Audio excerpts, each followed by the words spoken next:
Thank you for listening to Everything's Messy podcast. We appreciate your interest in health and wellness. However, it is important to note that the content provided in this podcast is for informational and entertainment purposes only. The information shared here is not intended to be a substitute for professional medical advice, diagnosis, or treatment. The hosts and guests featured on Everything's Messy podcast are not licensed healthcare professionals, and the discussions within the episode should not be considered as personalized medical guidance. Always seek the advice of your physician or other qualified health provider with any questions you may have regarding a medical condition. Never disregard professional medical advice or delay in seeking it because of something you have heard on this podcast. If you have a medical emergency, call your doctor or 911 immediately.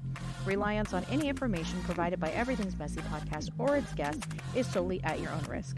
This podcast may discuss general health topics, lifestyle choices, and wellness trends, but these discussions should not be interpreted as individualized medical recommendations. Every individual's health needs are unique, and what works for one person may not be suitable for another. We encourage you to consult with a healthcare professional before making any significant changes to your diet, exercise routine, or health practices. Everything's Messy podcast and its hosts are not responsible for any actions taken based on the information provided during the podcast. Remember, your health is a personal matter, and professional medical advice is essential for making informed decisions about your well-being. Thank you for listening to Everything's Messy podcast. Everything's Messy podcast brought to you by Dreamweaver Media. So, incredible company. I'm so excited that I've had the chance to work with this company. Let me tell you, if you are looking to level up your podcast, level up your business, anything that you need to get very clear and laser focused with your goals for your company, you need to reach out to Dreamweaver Media. They have a strategy session report that they will do for you. And what that will do is you will discover your dream audience persona, define your business's why, craft a brand identity that speaks directly to your target audience, identify your marketing goals, and create a custom plan and receive a detailed visual shoot plan that brings everything to life. Let me tell you, this company is amazing. So reach out to dreamweavermedia.co. That's dreamweavermedia.co. Check out their website for more information. Hey there, it's Sarah Wilson, and welcome to Everything's Messy podcast. Yep, you heard it right. Everything is messy because, well, it is. But here's the thing. In the mess, there's strength waiting to be found, and that's what we're all about here. My mission? To break the silence around chronic illness and build a community that's supportive, understanding, and downright empowering. So if you're ready to navigate the chaos, buck the conventional medical system, and embrace authentic healing, you're in the right place. We're going to tackle the big questions like how to balance it all, where the family fits into the messy equation, and everything in between. This is your messy space, a place where we're not afraid to get real, have those important conversations, and maybe even share a few laughs along the way. I'll be sitting down with incredible people, each with their unique methods to explore their stories, experiences, and the lessons they've learned in the chaos. From unconventional healing methods to finding strength you never knew you had, we're covering it all. So grab a seat, get comfy, and let's dive into the messy. Because here at the Everything's Messy podcast, we're turning chaos into strength. Together, we're going to embrace the mess. Are you ready? Let's get messy. Hey, messy people. This is Everything's Messy podcast with your host, Sarah Wilson. It is well into March, and I've got a couple of Pisces in my family. Shout out to my brother Cole. Happy birthday. And then next week, my little sister Casey. Happy birthday to you as well. Lots of fun stuff in March. I think last week I mentioned it's almost spring. I'm really excited about that. And just getting to see those, flowers blooming. I saw a hummingbird the other day, and hummingbirds, I just feel, are just so magical. I know they speak to a lot of us. My stepmom loves them. I just really love watching them. My little sister, she actually painted all of us our animals, and she painted me the hummingbird, and it was just beautiful. I think my son got an elephant. My daughter got a tiger. Just really, really cool stuff. And I love just seeing those, animals and how do you interpret them and things like that. So just love March and new beginnings and all that fun stuff. So again, here we are, episode 29. I'm so excited. I'm trying to evolve as much as I can from when I first started. And a big shout out to those of you who have listened, are listening. Very thankful to have this platform and have a way to communicate with all of you. I love being able to talk about my stories and the things that I've been through and the fitness journey and health journey that I'm on. I love hearing your stories and what you guys are going through. I love all the guests that I've had on my podcast. And looking forward, I'm trying to put some different perspectives in place. And so I hope you'll stay tuned and listen to those. For now, this will be a quick episode. Just want to touch bases on a couple of things. One, I think, and I've talked about this before, but I think it's very important, our sleep, right?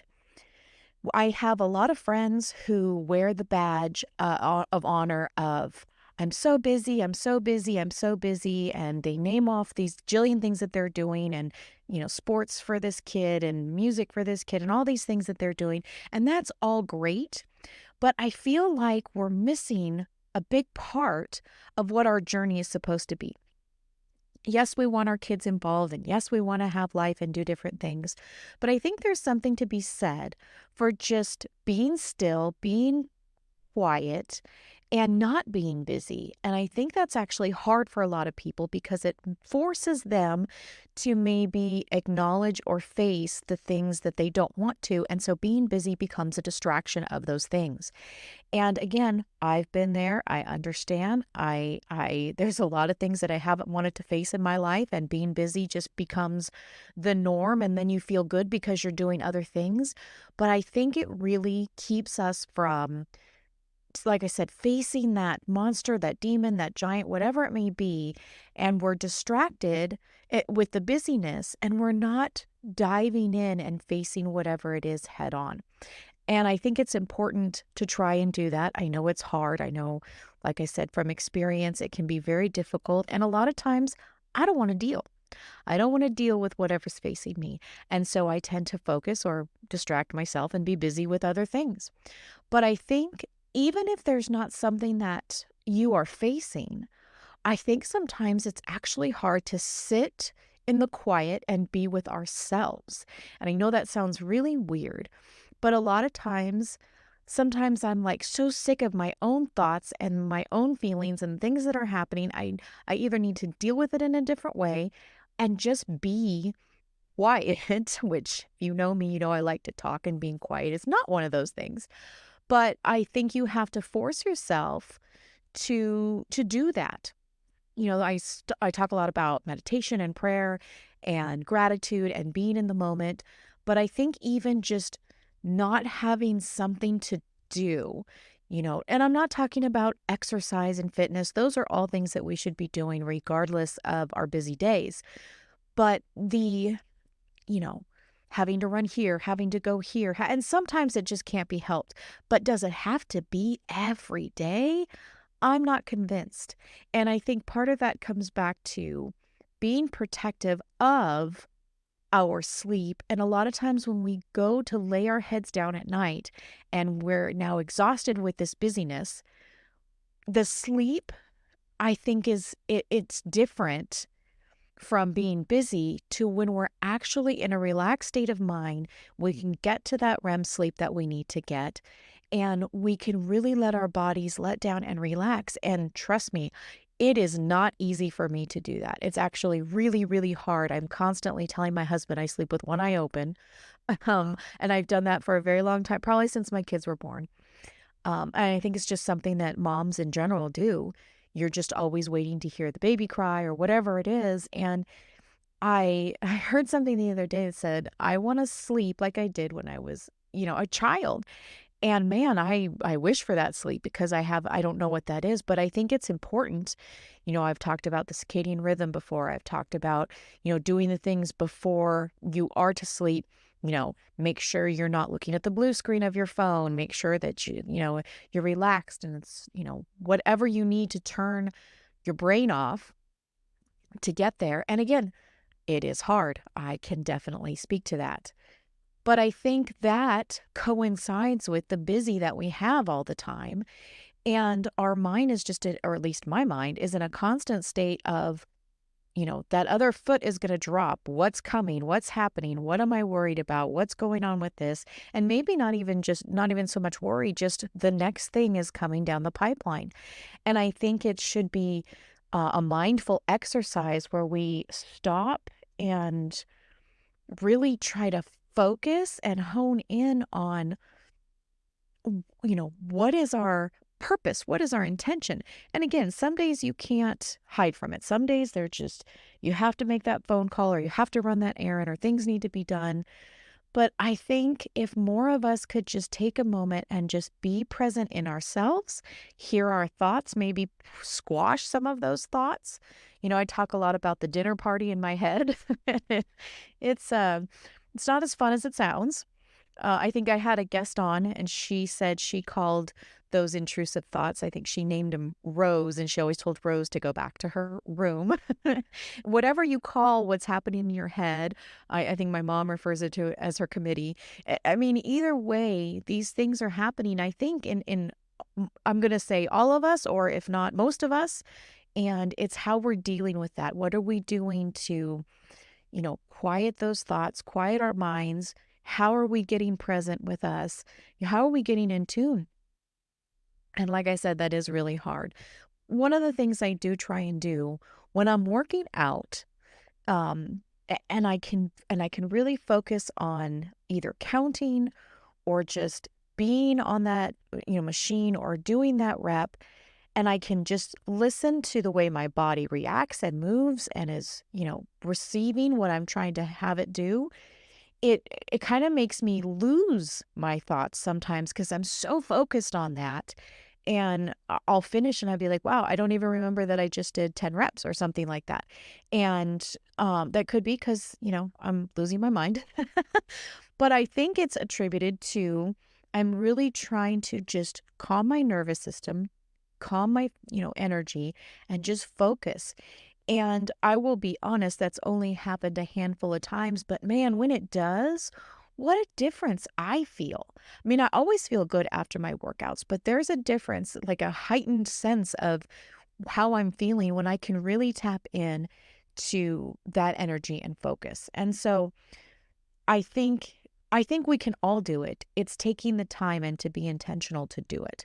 And I think the biggest thing too is, especially again as moms, right? I don't know if you guys remember a long time ago that movie was Mel Gibson. I think it's What a Woman Wants or What a Woman Thinks or something like that.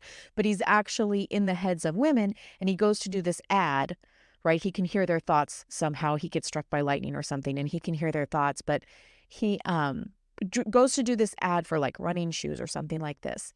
And he actually is going on a jog that morning. And as he runs by this particular woman who's also jogging, he can hear her thoughts. And in it, it's, did I turn off the toaster?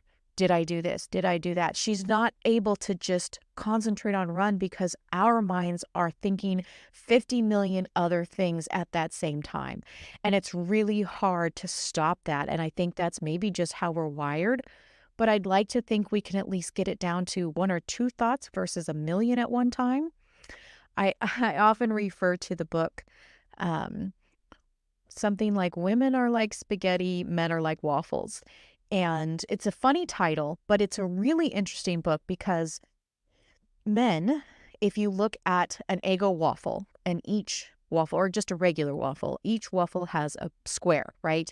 And as you pour the syrup over that waffle, the syrup is first contained in one box, but then it spills over to the next one, and then it spills over to the next one, but the syrup is always contained in one of those boxes.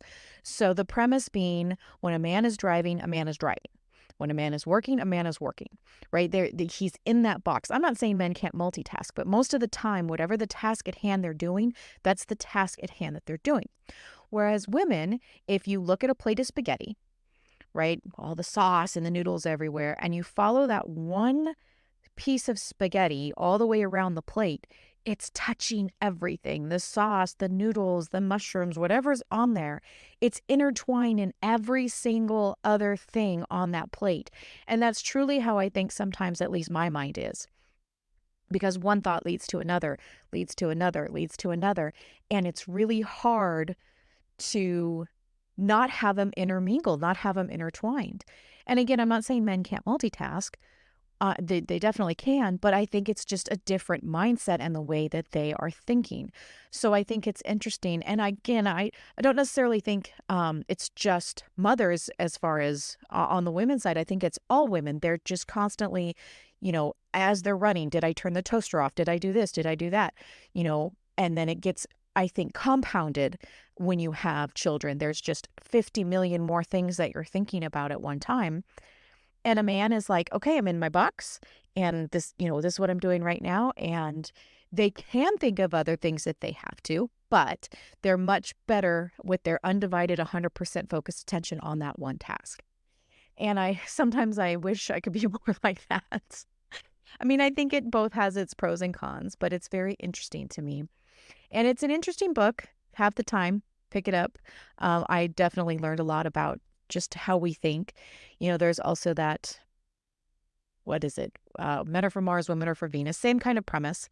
And it's how we are wired. I really think so. But there has to be a way, no matter man or woman, there has to be a way to come in and just be able to be calm and think about whatever it is that we're trying to do. But that takes a lot of intention and a lot of willpower. And how do you stop that one thought that goes to the other, that goes to the other?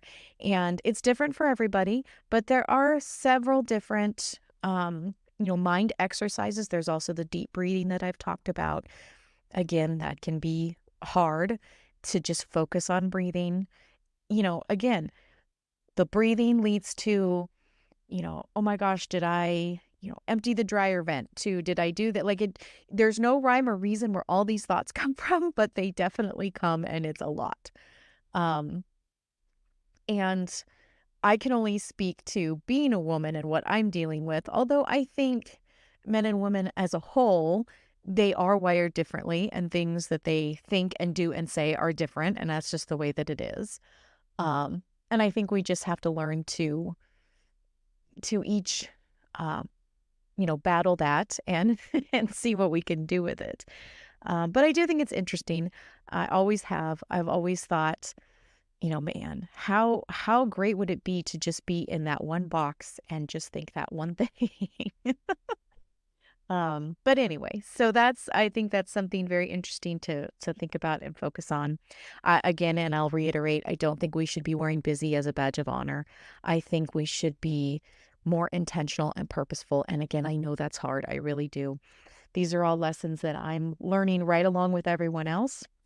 My journey has been up and down and sideways and crisscross and all, absolutely everything that you could imagine. I've always said this from day one that I'm still in the middle part of my journey. I'm not the before picture. I'm certainly not the after picture, but I am learning a lot.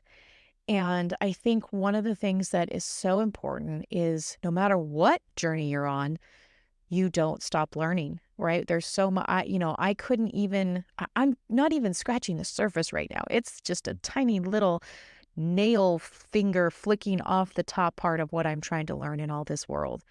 And, sometimes I'm like, oh, I got it. And then something inevitably smacks me in the face, either literally or figuratively. And I'm like, oh, not as smart as I thought I was.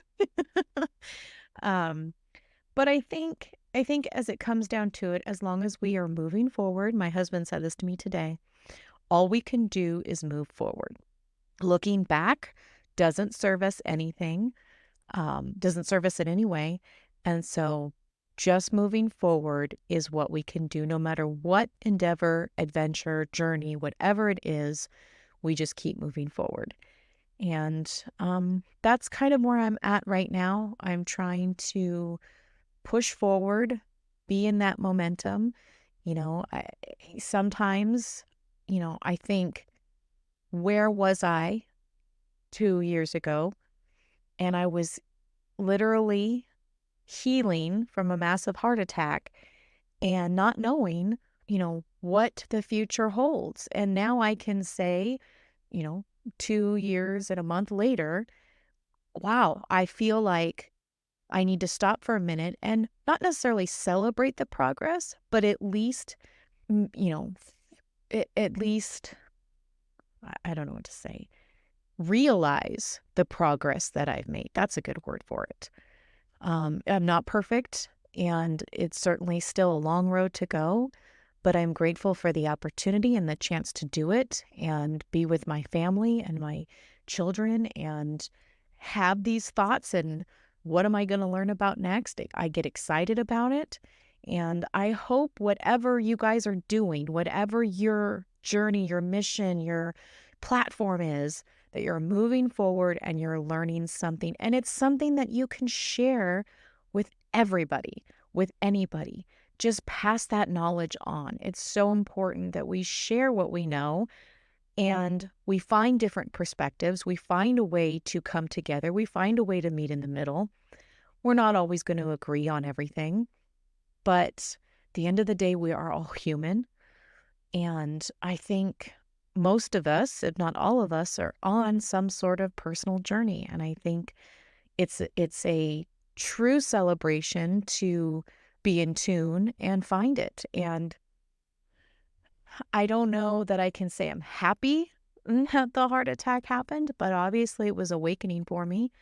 And I don't want anyone to have to go through that kind of an awakening, but it's something that you should pursue if you're not, as far as the journey. So I am so grateful, again, that I have this platform. I am so happy to be able to talk to you guys. I've met so many interesting people with so many messy stories and so many messy people. And I think, you know, whoever is starting or ending or in the middle of your messy journey, keep going. Share it with us. Talk about it. Let's relate to one another, because I think that's how we grow and learn, is being able to talk about it with each other and relate. I know I have learned so much from all of the people that have shared their messy stories and their messy journey, and I can't wait to share more with you. I hope you're learning something, even if it's just, I'm crazy. That's okay. I own my crazy, as I think most of us should own their crazy. So whatever it may be, I'm so grateful to be here. So grateful to have my listeners, and until next time, keep it messy. Thank you so much for listening to Everything's Messy podcast. If you don't mind, if you'd head on over to wherever you listen to your podcast at and like, subscribe, maybe leave me a review, I would totally appreciate that. If you'd like to be considered to be a guest on our podcast, please reach out to me at everythingsmessy@gmail.com. You can also find me on social media at Everything's Messy Podcast on Instagram. I'm also on X, which was Twitter, at Everything's Mess, and Facebook at Everything's Messy Podcast. Once again, I'd love to hear from you in any capacity and anything that you'd like to share with me. Thanks again for listening.